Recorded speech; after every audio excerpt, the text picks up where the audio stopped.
welcome to this video where I'm going to be sharing some of my top tips for getting started with your assignment writing. So my name is Hannah. I'm a UK nurse of 20 years and also been and I'm also a university lecturer of 7 years.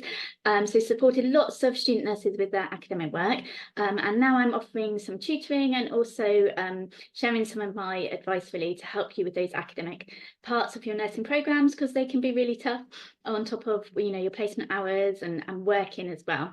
So today I'm going to show you my kind of top tips for getting started with writing your academic work. Okay, so sometimes when we get a new assignment, it can feel a little bit overwhelming. Maybe we're not quite sure where to start. I'm going to spend a lot of time not being particularly productive as well. And these are just some really good tips just to get you going with your writing really. So first off, my first top tip is really make sure you have read the assignment brief and you understand exactly what you're being asked to do. Now that might seem like quite an obvious top tip, but it's so essential that you've got a clear idea of what your assignment brief is asking you to do.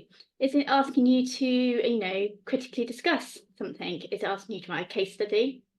Is it based on reflection and writing it within a reflective model? In which case we need to start thinking about a reflective model that we're going to use. Are you looking at a patient experience, or are you using a patient scenario? So really understanding the brief, because I may write these very differently. I might write a case study differently to a critical discussion, differently to a reflective piece. Highlight key words in that assignment brief, okay, so you can clearly identify what you're being asked to do. My second top tip is to go back to your module learning outcomes, and your assignment brief should also have learning outcomes associated with it. Read each of the assessed learning outcomes for your assignment, okay? Make sure you really understand what those assessed learning outcomes are. I would print these off, stick them up on your study wall, and so you're always referring back to those assessed learning outcomes. So are you covering every part of the assessed requirements of that assignment brief? Okay, sometimes students will write a really good assignment, but they miss one learning outcome which they haven't covered or they've forgotten, and it really impacts on the mark. You can also use those assessed learning outcomes to form a really early structure of your essay. So you could use those, to make draft headings, so you can just think about writing a section related to this learning outcome and use that to start to build together your essay. So really important. My next tip, you'll most probably know this one, but we don't always do it as well as we think we should really, and that is reading and searching the literature. You should be spending kind of 60% of your time searching and reading the literature, and about 40% of your time actually writing. So start your searching early, okay? You can start broad, okay? If you're still not quite sure what you're going to write about, put in broad key terms, start delving into the literature, okay? So the more you search and more you read, the more ideas you will form. You'll see bits of a subject which maybe you haven't thought about before, research related to a subject that you haven't thought about before, and it will give you ideas. Okay, so search widely to start off with, and then narrow down your search terms. Use combination of search words as well as search terms, okay? And if you are really not familiar with searching the academic literature, you really need to make time to learn how to do that with your university library specialist, for example. It's absolutely key to your assignment writing, okay? The more you search and read, actually the easier it will be when you come to writing, okay? Because you would have read loads of information, thought of loads of ideas, maybe written some notes down as well, and your writing will flow and come to the page a lot more quickly if you've done a huge amount of reading and searching beforehand, okay? And often with student nurses, or when we're studying, we think that that's like you're not doing anything productive when you're doing that, because there's no words going down on the paper, but it absolutely does in the long run make for so much better assignments, but also ease and flow of writing is so much easier and quicker. When you're doing all your reading and searching, you want to be making a log of that somewhere, okay? So I call this a data extraction table, okay? So get a big bit of flip chart paper or a Word document, and you want to start logging and recording key things from that literature that you're reading, okay?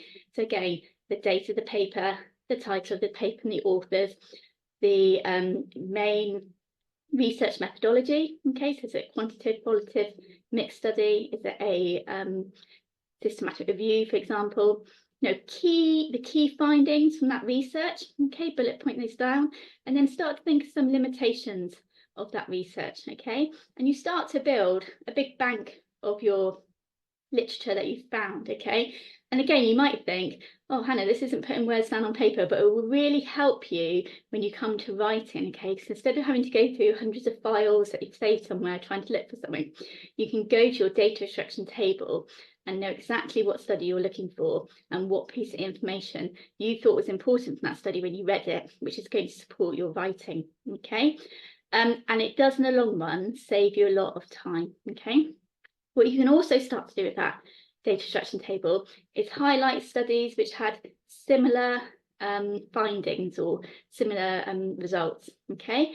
Or highlight studies which maybe had different results. And there you can start to build your argument and your critical analysis and your synthesis. So synthesis is bringing together lots of different bits of research to support the point that you're making as well, okay? So that's a really good way to start to group together your literature based on themes, results, and also identify key differences in that literature as well, which you want to discuss. So data extraction table is absolutely key to successful writing. And then my last tip is to just free write, okay? So once you've done your reading and searching, and just write down all your thoughts, all your ideas that you've had, all the points that you think you might want to make throughout your assignment, and just get them down on paper, okay? Don't worry about the structure, don't worry about the grammar, don't worry about referencing to start off with, okay? Just write your ideas, write things that you've picked up from reading the literature and things you want to explore and develop further. And that free writing without worrying about the structure or the composition is a really great way to just start getting words down onto paper. So I hope you found those few top tips really helpful. I am available for one-to-one tutoring online and face-to-face within my local area, which is Plymouth and Devon. And sometimes just having really focused one-to-one support can really help you and boost you through the rest of your academic writing. Okay, maybe you've referred an essay and want help with the feedback and supporting in those resubmissions.